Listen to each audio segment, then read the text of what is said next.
हाँ जी बेटा, good morning. सबसे पहले तो अगर मैं बात करूं तो बेटा हम लोगों ने लास्ट लेक्चर के अंदर एक कॉन्सेप्ट पढ़ा था, that is concept of strategy.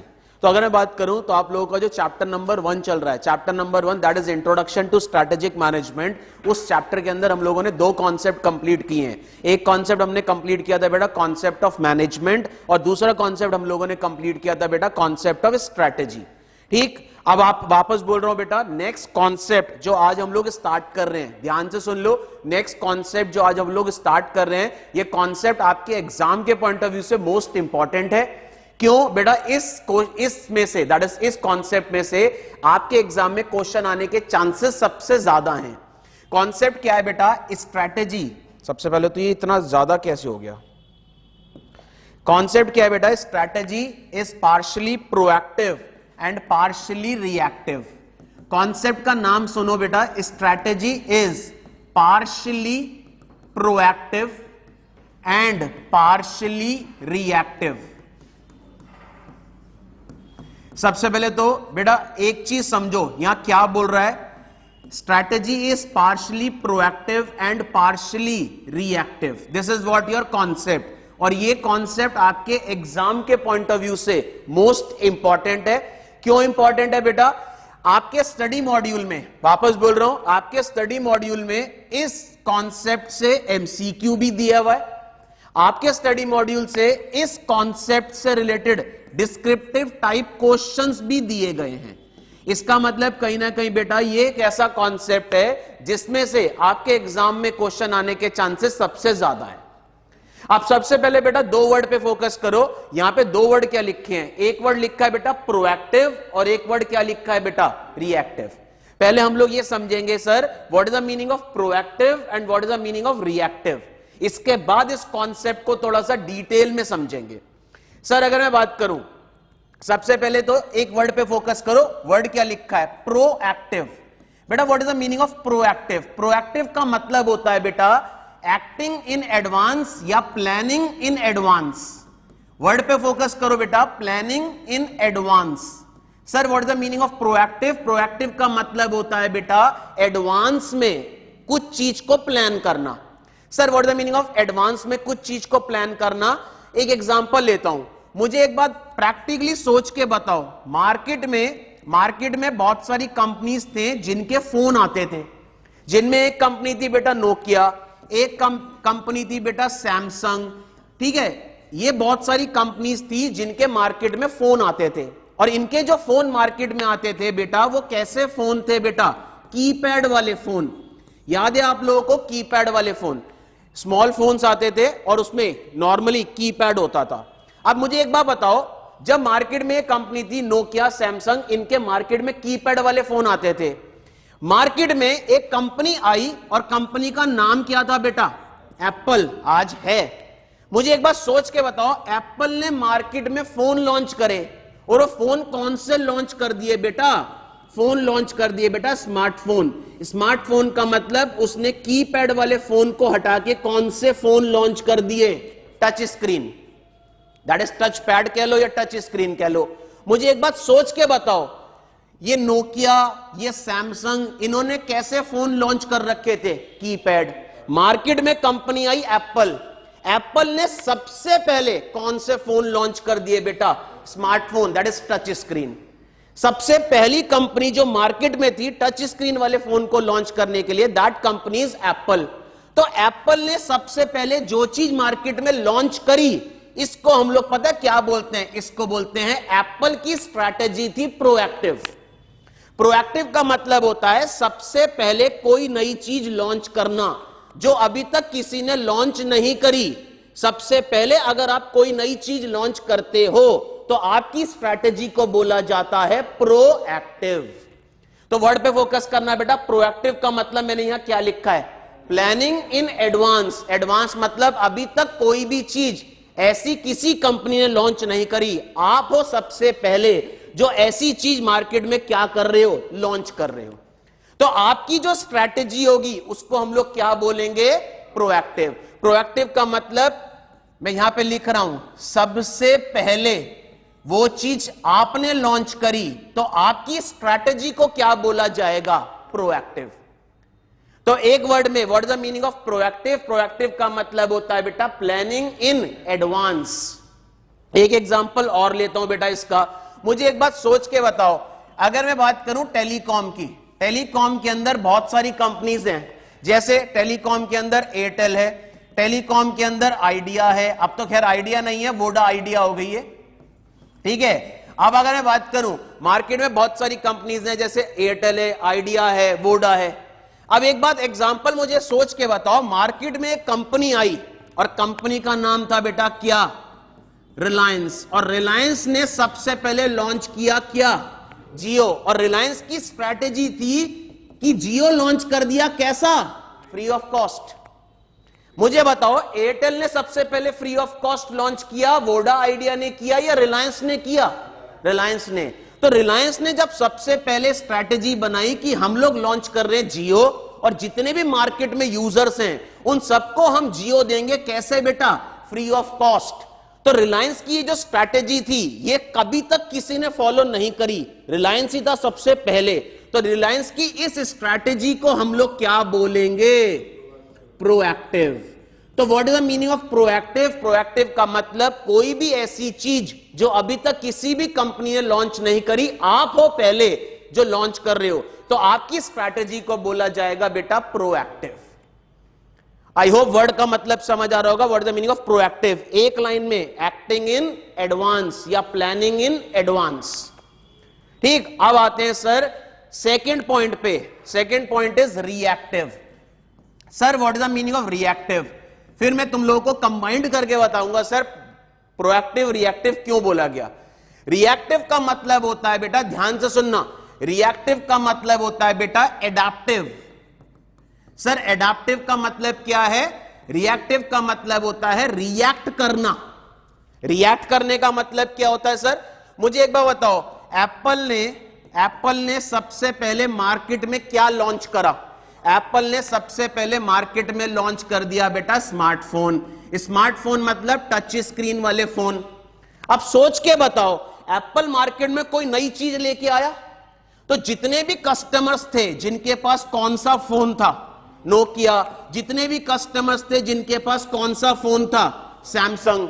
ये सारे कस्टमर अब किस पे चले गए? एप्पल पे चले गए। इसका मतलब इन कंपनीज के जितने भी कस्टमर्स थे वो सारे कस्टमर्स अब किस पे चले गए? एप्पल पे चले गए, जिससे इन कंपनीज को क्या होना स्टार्ट हो गया? नुकसान। तो मुझे बताओ ये कंपनीज ने क्या करा? इन कंपनीज ने एप्पल की स्ट्रैटेजी थी, उस स्ट्रैटेजी को देख के इन कंपनीज ने भी क्या लॉन्च कर दिए बेटा? स्मार्टफोन। अब मुझे बताओ ये जो कंपनीज हैं इन्होंने क्या करा? इन्होंने एप्पल की स्ट्रैटेजी को देख के स्मार्टफोन लॉन्च कर दिए। तो इन कंपनीज की स्ट्रैटेजी क्या कहलाएगी? रिएक्टिव। रिएक्टिव का सिंपल सा मतलब है सामने वाले ने कोई नई चीज लॉन्च करी तो उसके अकॉर्डिंग तो वो प्रोएक्टिव था, उसको देख के मैं भी बिल्कुल सिमिलर चीज लॉन्च कर रहा हूं तो मेरी स्ट्रैटेजी क्या कहलाएगी? रिएक्टिव। इसका एक एग्जांपल और लेते हैं जो मैंने बताया। मुझे बताओ बेटा रिलायंस ने सबसे पहले मार्केट में लॉन्च किया क्या? जियो। और जियो कैसे दिया? Free of cost. ठीक है, इसका मतलब रिलायंस ने लॉन्च किया बेटा जियो और जियो कर दिया फ्री ऑफ कॉस्ट। तो जितने भी एयरटेल के कस्टमर्स थे, जितने भी वोडा आइडिया के कस्टमर्स थे, वो सारे कस्टमर्स कहां पे स्विच हो गए? रिलायंस पे स्विच हो गए। अब मुझे बताओ इससे एयरटेल वोडा आइडिया वाली कंपनी को क्या होना स्टार्ट हो गया? लॉस। अब इन्होंने भी क्या कर दिया बेटा? इन्होंने भी रिलायंस की तरह अपने को क्या कर दिया बेटा? फ्री कर दिया, जिससे कि हमारे कस्टमर्स दूसरी कंपनी पे ना जाएं। तो सोच के बताओ मुझे बेटा, एयरटेल और वोडा आइडिया भी अगर रिलायंस की तरह स्ट्रैटेजी ऑप्ट कर रहे हैं, तो रिलायंस की तरह स्ट्रैटेजी ऑप्ट कर रहे हैं, तो इनकी स्ट्रैटेजी को क्या बोलेंगे बेटा? रिएक्टिव। आई होप आपको वर्ड समझ आया होगा। तो वापस आ रहा हूं बेटा, एक चीज समझो मैंने क्या लिखा है। रिएक्टिव का मतलब क्या होता है? एडाप्टिव। एडाप्टिव मतलब सामने वाले को देख के अपने आप को उसके अकॉर्डिंग क्या करना? चेंज करना। दैट इज नोन एज बेटा एडाप्टिव। अब मेरा क्वेश्चन आपसे सुनो, जो क्वेश्चन एक्चुअल में आता है। मुझे बताओ आपकी एक कंपनी है, आपकी कंपनी की स्ट्रैटेजी, मैं क्वेश्चन क्या पूछ रहा हूं सुनना जरा ध्यान से। आपकी कंपनी की जो स्ट्रैटेजी है वो खाली प्रोएक्टिव होनी चाहिए, खाली प्रोएक्टिव होनी चाहिए। मतलब आप सामने वाले को देख के कभी रिएक्ट ही नहीं करोगे, ऐसा होना चाहिए। हमेशा नई नई चीजें आप ही लाओगे या कोई और भी ला सकता है, कोई और भी ला सकता है ना। इसका मतलब आपकी कंपनी की जो स्ट्रैटेजी है वो खाली ओनली प्रोएक्टिव होनी चाहिए या ओनली रिएक्टिव होनी चाहिए या दोनों का कॉम्बिनेशन होना चाहिए। तो इसलिए बेटा क्वेश्चन क्या लिखा है, स्ट्रैटेजी कैसी होनी चाहिए, partially proactive and partially reactive. इसका मतलब बेटा रिलायंस बहुत सारी चीजें नई लॉन्च करेगा तो वो उस टाइम पे क्या होगा, और कुछ ऐसी चीजें होंगी जो दूसरे को देख के लॉन्च कर रहा होगा तो उस टाइम पे वो क्या होगा, रिएक्टिव। तो रिलायंस की टोटल स्ट्रैटेजी वो कैसी होगी, combination of both. Combination of both मतलब partially proactive and partially reactive. इसका मतलब अगर मैं बात करूं, इसका मतलब आपकी कंपनी है तो आपकी कंपनी की जो स्ट्रैटेजी है वो कैसी होनी चाहिए, ओनली प्रोएक्टिव, ओनली रिएक्टिव या blend of both. Blend of both का मतलब combination of proactive and reactive कैसी होनी चाहिए, combination of proactive and reactive. लेकिन कॉम्बिनेशन की जगह वर्ड क्या आ रहा है, ब्लेंड। आई होप क्लियर है। अब एमसीक्यू क्या है बता भी देता हूं, यहां लिखा है ना आपके मॉड्यूल में लिखा है कंपनी की जो स्ट्रैटेजी है वो कैसी होनी चाहिए, 4 option, only proactive, only reactive, blend of proactive and reactive या none of the above, blend of proactive and reactive. Second question, what is the meaning of proactive in single word. Proactive का मतलब acting या planning in advance. What is the meaning of reactive, एक word, adaptive.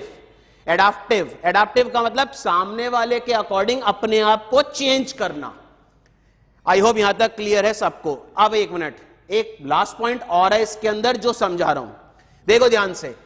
हम अगर strategy बनाते हैं proactive का मतलब मैं मार्केट में कोई नई चीज लॉन्च कर रहा हूं जो अभी तक किसी ने लॉन्च नहीं करी, तो प्रोएक्टिव से क्या होगा, प्रोएक्टिव से क्या होगा, मेरी जो करंट मार्केट पोजीशन है वो क्या होगी बेटा, इंक्रीज होगी। अब प्रैक्टिकली एक चीज सोचो, मैंने मार्केट में कोई नई चीज लॉन्च करी तो मेरी जो करंट मार्केट में पोजीशन है वो क्या हो जाएगी, इंक्रीज।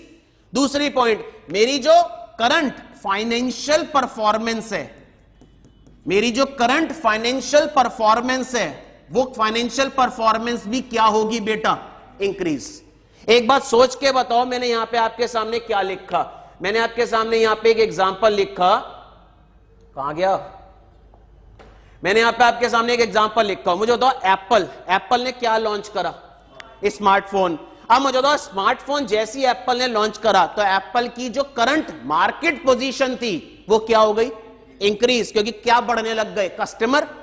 और जब कस्टमर बढ़ेंगे तो एप्पल की जो फाइनेंशियल परफॉर्मेंस है वो भी क्या होगी, इंक्रीज।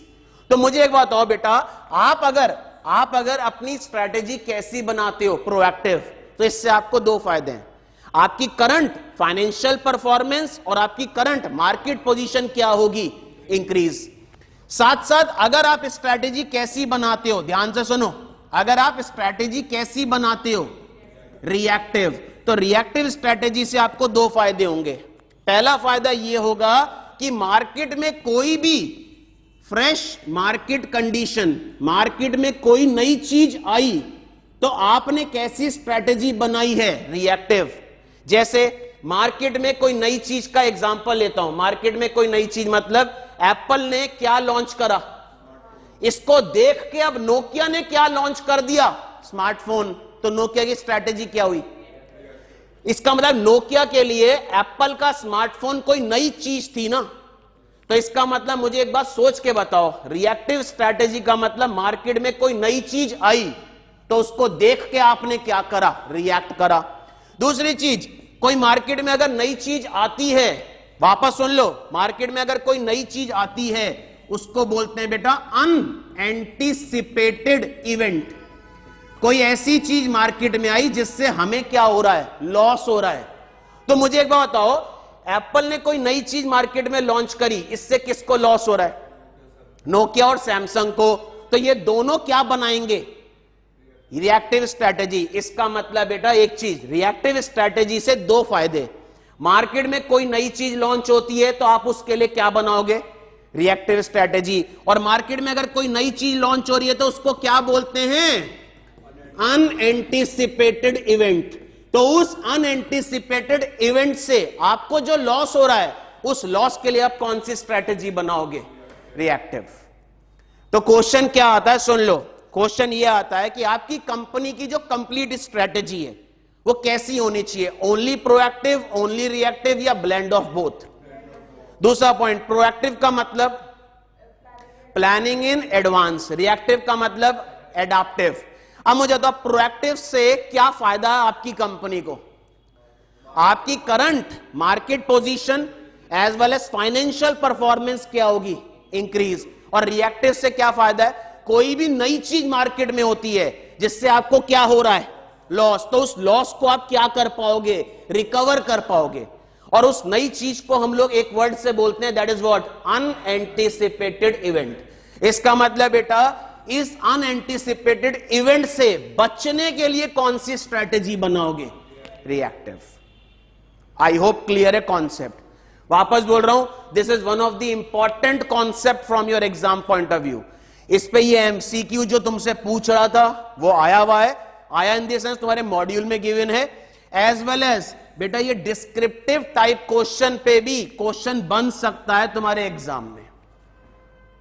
क्लियर है। आप सुन लो एक चीज, ओल्ड स्कीम, ओल्ड स्कीम मतलब आप लोग तो न्यू स्कीम के अंदर हो, ओल्ड स्कीम के अंदर भी स्ट्रैटेजिक मैनेजमेंट था, ठीक है, लेकिन हां वो एफएम के साथ नहीं था, अब तो एफएम एसएम हो गया, पहले वो ईआईएस एसएम हुआ करता था। ओल्ड स्कीम के अंदर स्ट्रैटेजिक मैनेजमेंट में भी ये कॉन्सेप्ट था।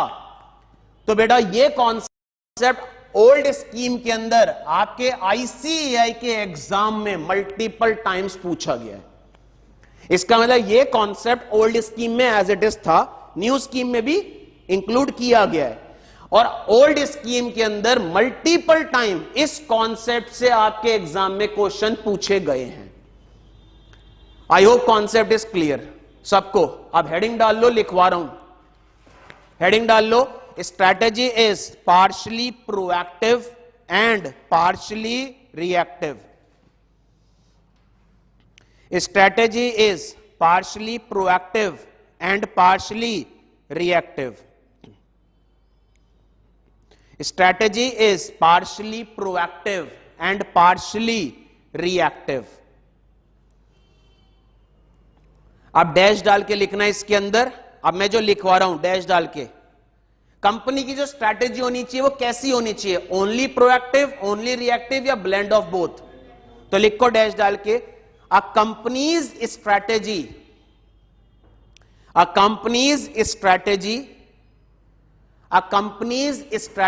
is typically blend of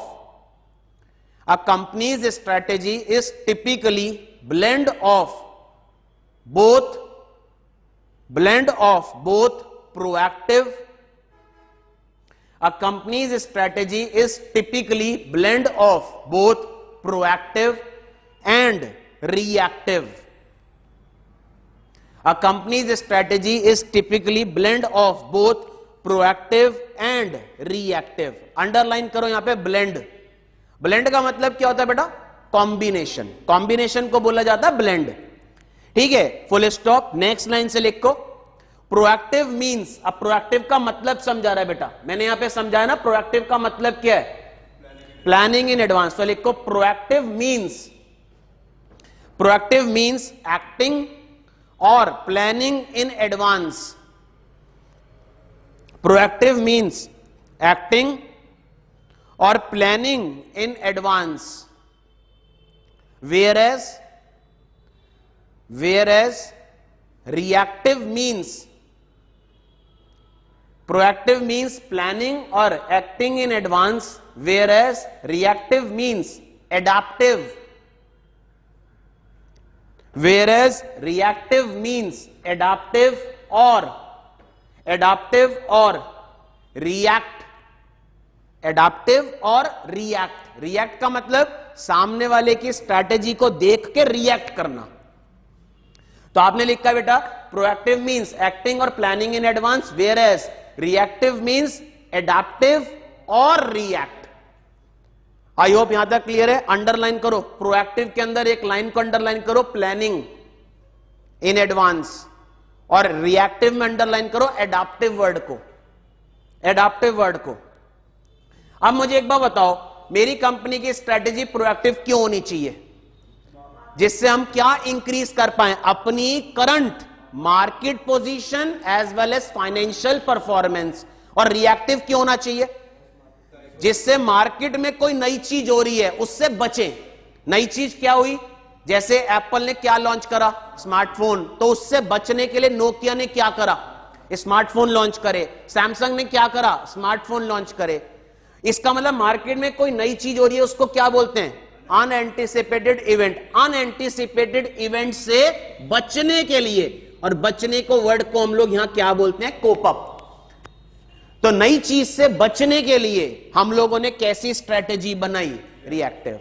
तो नेक्स्ट लाइन से लिखो, नेक्स्ट लाइन से लिखो proactive, proactive strategy, proactive strategy is used to improve और increase, proactive strategy is used to improve और increase current market position.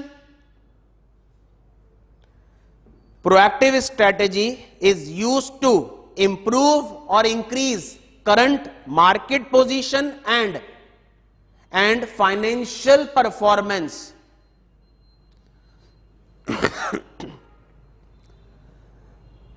current market position and financial performance, whereas reactive strategy, whereas reactive strategy is used to cope up. What is the meaning of cope up? बचने के लिए, that एक तरीके से जो loss होगा उस लॉस को से बचने के लिए reactive strategy is used to cope up with fresh market condition,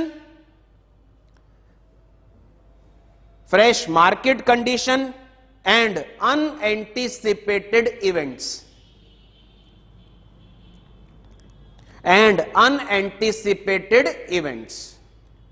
अब इसमें यहां पे अंडरलाइन करो ये चारों वर्ड को, और ये चारों वर्ड कीवर्ड हैं।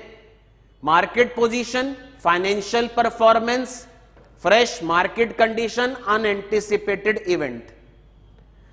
ये चारों बेटा कीवर्ड हैं। आई होप यहां तक क्लियर है। अब इसका एक डायग्राम बना रहा हूं, डायग्राम देखो, पहले देखो। अगर मैं बात करूं मैंने स्ट्रैटेजी बनाई, कौन सी स्ट्रैटेजी बनाई बेटा? प्रोएक्टिव। इसका मतलब मेरी स्ट्रैटेजी प्रोएक्टिव है। तो प्रोएक्टिव स्ट्रैटेजी अगर मैं बना रहा हूं तो इससे मैं क्या चीज करूंगा? फाइनेंशियल परफॉर्मेंस को भी क्या करूंगा बेटा? Increase, as well as market condition को भी क्या करूंगा बेटा? इंक्रीज। अपनी करंट मार्केट कंडीशन और फाइनेंशियल परफॉर्मेंस को इंक्रीज करूंगा।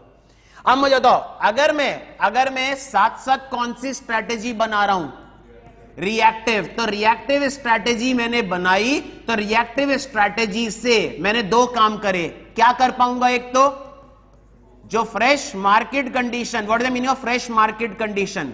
कोई भी मार्केट में नई चीज होती है उससे क्या कर पाऊंगा बेटा? Cope up. और नई चीज होती है तो उसको क्या बोलते हैं? Unanticipated event. अनएंटिसिपेटेड इवेंट से क्या कर पाऊंगा? Cope up. तो दोनों को मैंने क्या करा? दोनों को कंबाइन करके मेरी क्या बनी बेटा? कंप्लीट क्या बनी बेटा? स्ट्रैटेजी। इसका मतलब अगर आप अपनी कंपनी की कंप्लीट स्ट्रैटेजी बनाना चाहते हो तो उस स्ट्रैटेजी में प्रोएक्टिव भी होना है एज वेल एज रिएक्टिव भी होना है। खाली प्रोएक्टिव खाली रिएक्टिव से काम नहीं चल सकता। अब एमसीक्यू क्या आया था? मैंने पूछा तुमसे, आपकी complete strategy only proactive, only reactive, blend of both, या नन ऑफ द अबव?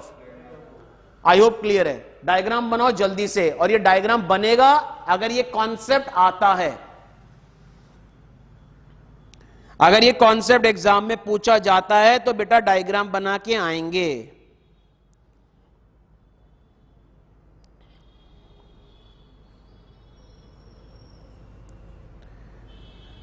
अगर ये कॉन्सेप्ट आपके एग्जाम में आता है तो बेटा डायग्राम बना के आएंगे, बहुत ज्यादा इंपॉर्टेंट है।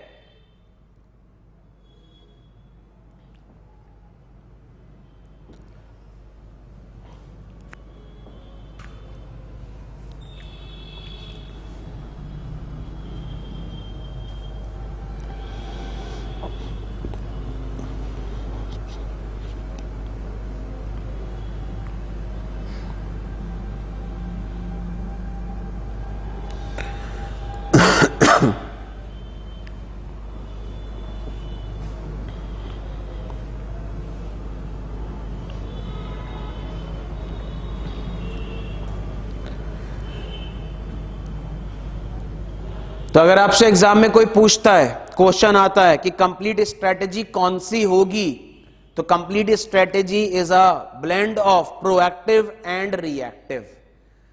अब मेरा क्वेश्चन आपसे, पहले डायग्राम बनाओ, फिर मेरे को बताना कि जो क्वेश्चन पूछ रहा हूं वो प्रोएक्टिव है या रिएक्टिव है। पहले डायग्राम बना लो आप। बन गया? अब एक बात, मुझे एक एग्जांपल देके बताओ जरा।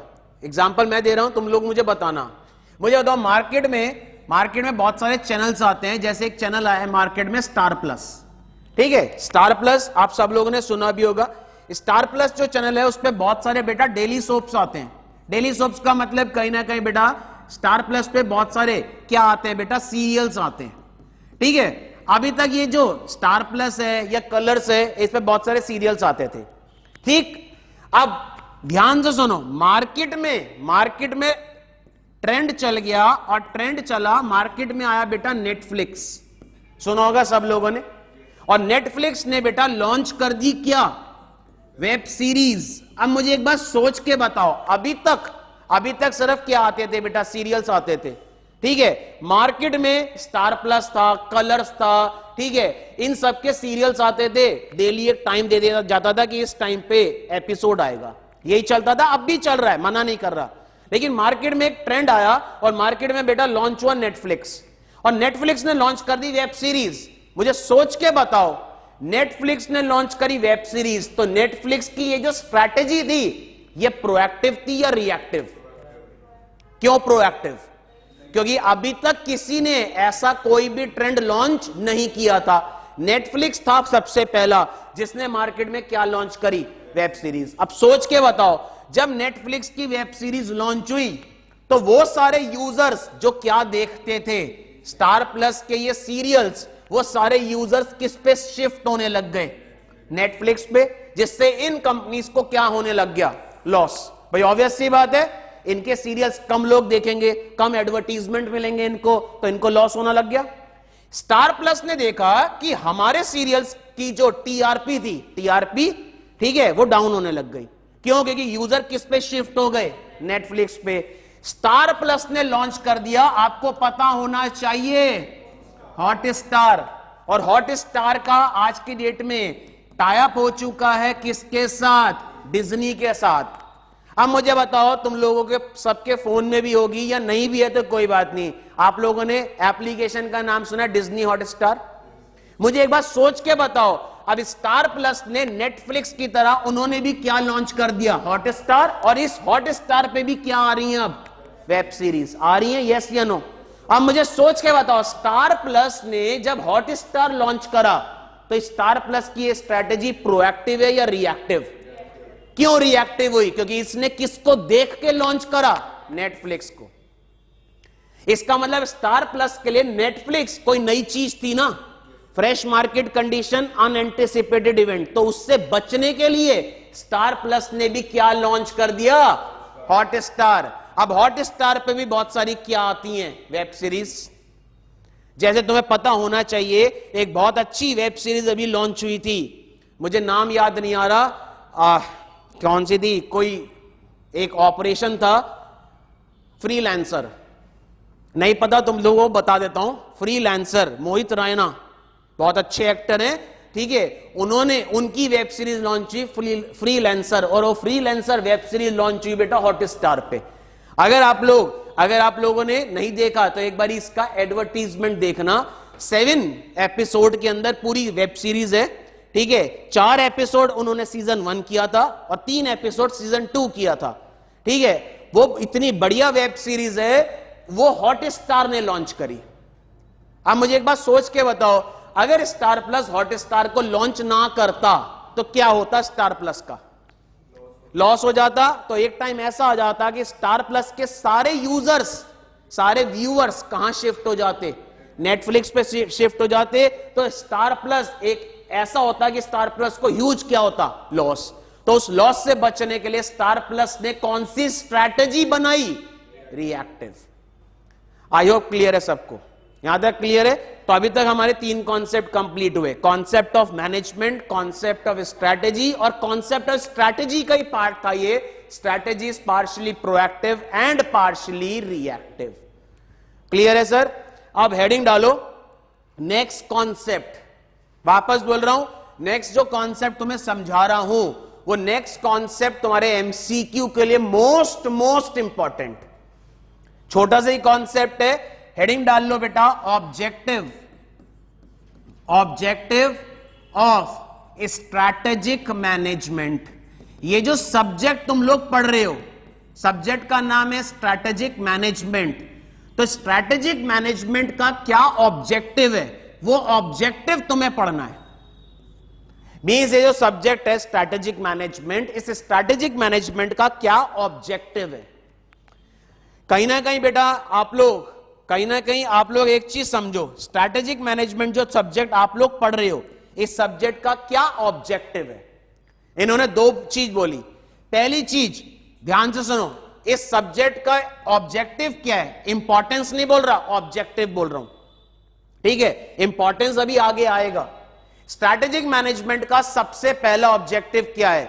अगर आप स्ट्रैटेजिक मैनेजमेंट अपनी कंपनी में, वापस बोल रहा हूं, अगर स्ट्रैटेजिक मैनेजमेंट सब्जेक्ट को आप अपनी कंपनी में लेके जाते हो, मींस स्ट्रैटेजिक मैनेजमेंट सब्जेक्ट आप पढ़ रहे हो, और इस सब्जेक्ट से आप क्या पढ़ रहे हो, what are the different ways of doing business. इसका मतलब ये सब्जेक्ट आपको बताता है किस तरीके से बिजनेस करा जाए, मींस बिजनेस करने के तरीके।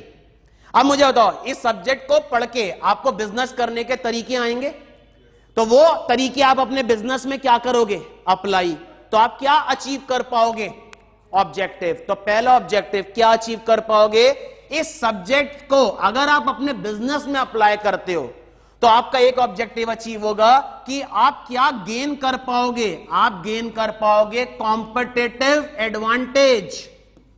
तो पहला ऑब्जेक्टिव है स्ट्रैटेजिक मैनेजमेंट का, to gain competitive advantage. Sir competitive advantage का मतलब यह सब्जेक्ट आपको यह चीज सिखाएगा कि आप अपने कॉम्पिटिटर को किस तरीके से मार्केट से क्या कर पाओ, out perform.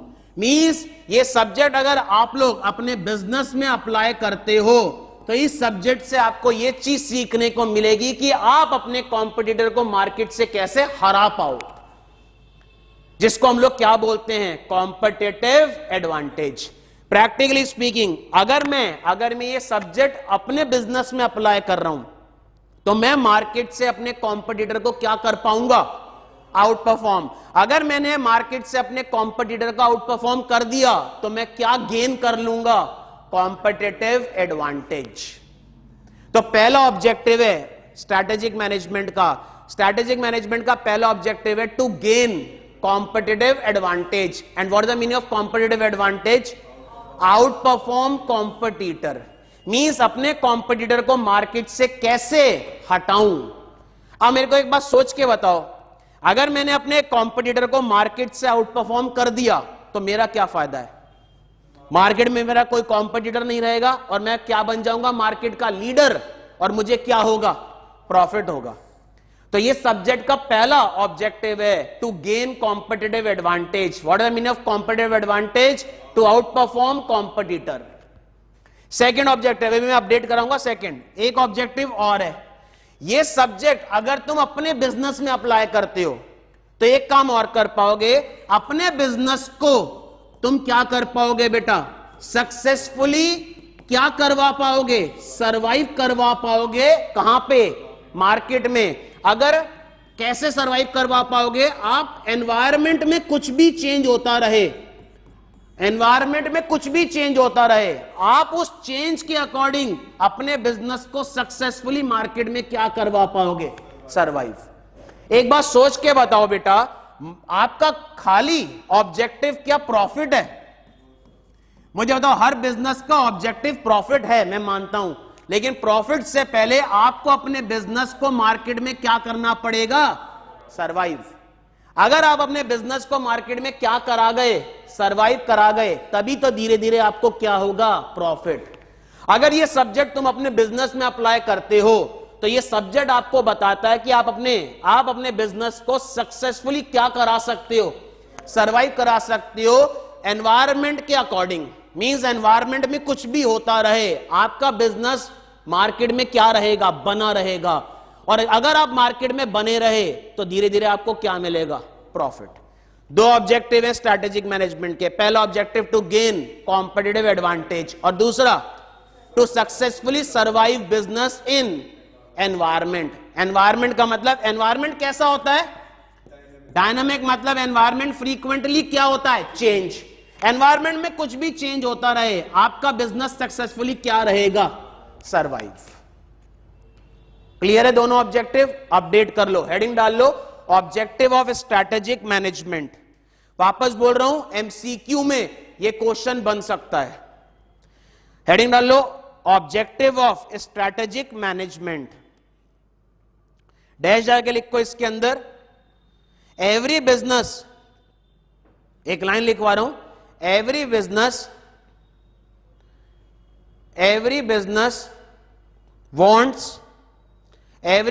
wants to perform better than its competitor. Every business wants to perform better than its competitor. मीन्स हर बिजनेस ये चाहेगा ना कि अपने कॉम्पिटिटर से बेटर क्या करे, परफॉर्म करे। तो यही बोल रहा है बेटा, every business wants to perform better than its competitor and also want to increase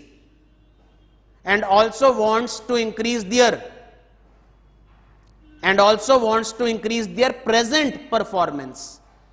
भाई हर बिजनेस ये चाहेगा कि उनकी प्रेजेंट परफॉर्मेंस जो चल रही है, उस परफॉर्मेंस से वो अपनी परफॉर्मेंस और क्या करे, बेहतर, और मार्केट से क्या करें, कॉम्पिटिटर से बेटर रहे। तो पहला पॉइंट इन्होंने पहले एक लाइन लिखवाई है, every business wants to perform better than its competitor and also wants to increase their present performance, full stop. Next line से लिखो, the overall objective of strategic management, the overall objective of strategic management are as, the overall objective of strategic management are as। अब इसमें first और second दो point करके लिखना। पहला objective क्या है, फर्स्ट लिखो, to gain competitive advantage, to gain competitive advantage। what is the meaning of competitive advantage? क्या करना, आउट परफॉर्म किसको, कॉम्पिटिटर को। to gain competitive advantage, that is outperform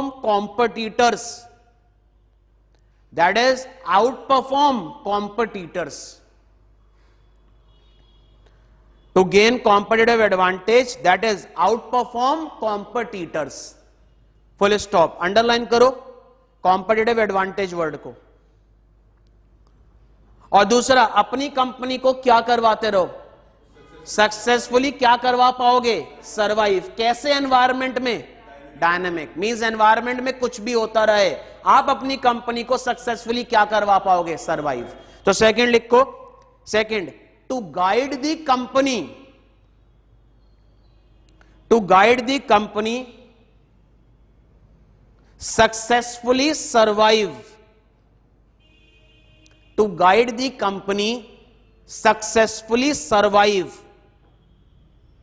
through all changes in the environment, to guide the company to successfully survive through all changes in the environment. Underline करो यहां पे successfully survive. I hope clear है सबको. अब एक बात वापस सुन लीजिए. अभी जो तुम लोगों ने चीज पढ़ी, अभी तक हमने जो जो पढ़ा मैं एक बार रिकॉल कर रहा हूं. सबसे पहले लेक्चर में मैंने आप लोगों को बताया था स्ट्रैटेजिक मैनेजमेंट सब्जेक्ट क्यों पढ़ रहे हो. आप इसलिए पढ़ रहे हो ये सब्जेक्ट, या इस सब्जेक्ट का इंपॉर्टेंस क्या है. इंपॉर्टेंस मतलब ये सब्जेक्ट आप लोग क्यों पढ़ रहे हो. ये सब्जेक्ट आपको सिखाएगा what are the different ways of doing business. ठीक है. दूसरा पॉइंट हमने पढ़ा था बेटा concept of management. Concept of management में हमने ये पढ़ा था कि मैनेजमेंट की कोई फॉर्मल डेफिनेशन नहीं है. मैनेजमेंट को सबने अपने अकॉर्डिंग क्या किया, डिफाइन किया, लेकिन आप डेफिनेशन लिखेंगे किसके अकॉर्डिंग, अपने मॉड्यूल के अकॉर्डिंग. और आपके मॉड्यूल के अकॉर्डिंग मैनेजमेंट को दो तरीके से डिफाइन किया गया, एक तो अकॉर्डिंग टू पर्सन और एक अकॉर्डिंग टू फंक्शन. अगर अकॉर्डिंग टू पर्सन की बात करूं तो चीफ ऑर्गन या की group who are in charge of its affairs means एक सिंगल पर्सन या ग्रुप ऑफ पर्सन को मैनेजमेंट कह सकते हैं. और वो सिंगल पर्सन या ग्रुप ऑफ पर्सन को मैनेजमेंट तब बोलेंगे जब वो क्या करेगा, ऑर्गेनाइजेशन रिलेटेड डिसीजन लेगा. मींस मेरी ऑर्गेनाइजेशन में सारे डिसीजन मैं ले रहा हूं तो मेरे को क्या बोलेंगे, मैनेजमेंट. मेरी ऑर्गेनाइजेशन में हम सब लोग मिलके क्या ले रहे हैं, डिसीजन, तो हम सबको क्या बोला जाएगा, मैनेजमेंट. मैं अकेला हूं तो मेरे को बोलेंगे चीफ ऑर्गन. मेरे साथ मेरा पार्टनर है तो मिलके दोनों को बोलेंगे की ग्रुप. तो याद रखना मैनेजमेंट की definition according to person, chief organ और key group who are in charge of its affairs are known as management. दूसरा point according to functions. Management के कौन कौन से फंक्शंस होते हैं बेटा, planning, organizing, staffing, leading, controlling. Means ये पांचों फंक्शन जो पर्सन परफॉर्म करता है उनको क्या बोलते हैं, मैनेजमेंट. ये कॉन्सेप्ट पहला पढ़ा था. दूसरा कॉन्सेप्ट हमने पढ़ा कॉन्सेप्ट ऑफ स्ट्रैटेजी. स्ट्रैटेजी का मतलब क्या होता है, याद करो स्ट्रैटेजी कहां से लिया गया था, मिलिट्री से. मिलिट्री में स्ट्रैटेजी का मतलब होता है war with the enemy and what are the different ways to win the war. अब बिजनेस की टर्म्स में स्ट्रैटेजी की डेफिनेशन बताई थी मैंने. Strategy is a game plan of management to, अगर इसका मतलब मैनेजमेंट एक तरीके से गेम प्लान बनाएगा, उस गेम प्लान के थ्रू मैनेजमेंट क्या करेगा, अट्रैक्ट और सेटिस्फाई करेगा कस्टमर को. किसको आउट परफॉर्म करेगा, कॉम्पिटिटर्स को. क्या करेगा, अपने ऑब्जेक्टिव्स को अचीव करेगा. दूसरी डेफिनेशन बताई थी बेटा स्ट्रैटेजी इज अ, वापस बोल रहा हूं, strategy is a blueprint of organisation desired image, direction, destination. मेरी कंपनी कहां पे है, मुझे कहां पर लेके जाना है, कैसे लेके जाना है, इसके लिए जो ब्लूप्रिंट बनाते हैं उसको बोलते हैं स्ट्रैटेजी. फिर मैंने तुम्हारे को स्ट्रैटेजी डेफिनेशन में एक चीज बताई थी according to William F Gluek. Strategy is a comprehensive unified comprehensive plan that is designed to achieve organization objective. फिर हमने पढ़ा था बेटा स्ट्रैटेजी के अंदर कुछ पॉइंट्स जो एमसीक्यू के लिए इंपॉर्टेंट थे. Strategy is not a substitute of management. Strategy is always flexible and pragmatic. Strategy can never be perfect, flawless. और एक लार्ज कंपनी में स्ट्रैटेजी कौन बनाता है, तीनों लेवल्स ऑफ मैनेजमेंट. तीन लेवल कौन कौन से होते हैं, टॉप को बोलते हैं कॉर्पोरेट लेवल, मिडिल को बोलते हैं बिजनेस लेवल और लोअर को बोलते हैं फंक्शनल लेवल. यहां तक हमने पढ़ा था. फिर आज हमने पढ़ा स्ट्रैटेजी कैसी होनी चाहिए, प्रोएक्टिव होनी चाहिए, रिएक्टिव होनी चाहिए या दोनों होनी चाहिए. दोनों को क्या बोलेंगे, ब्लेंड ऑफ बोथ. प्रोएक्टिव का मतलब एक लाइन में प्लानिंग इन एडवांस, रिएक्टिव का मतलब एडाप्टिव. अब अगर मैं बात करूं प्लानिंग इन एडवांस, अगर मैं प्रोएक्टिव स्ट्रैटेजी बना रहा हूं तो उससे दो चीज करूंगा, अपनी current financial performance as well as market condition को इंक्रीज करूंगा. रिएक्टिव बना रहा हूं तो इससे दो काम होंगे, कोप अप कर पाऊंगा, बच पाऊंगा fresh market condition, unanticipated event से. कंपनी की कंप्लीट स्ट्रैटेजी होगी blend of proactive and reactive. यहां तक क्लियर है. फिर हमने पढ़ा स्ट्रैटेजिक मैनेजमेंट के ऑब्जेक्टिव. कितने ऑब्जेक्टिव हैं स्ट्रैटेजिक मैनेजमेंट के, दो. पहला objective to gain competitive advantage. What is the meaning of competitive advantage, how to outperform their competitor. और दूसरा ऑब्जेक्टिव है to guide company to successfully survive in dynamic environment. Means environment में कुछ भी changes होते रहे, आप अपनी कंपनी को सक्सेसफुली क्या करवा पाओगे? सर्वाइव। तो अभी तक आपने जो कॉन्सेप्ट पढ़ा है, आई होप यहां तक क्लियर है। क्लियर है? इससे आगे का कॉन्सेप्ट पढ़ेंगे नेक्स्ट लेक्चर में। तो मिलते हैं बेटा नेक्स्ट लेक्चर में। Till then good bye.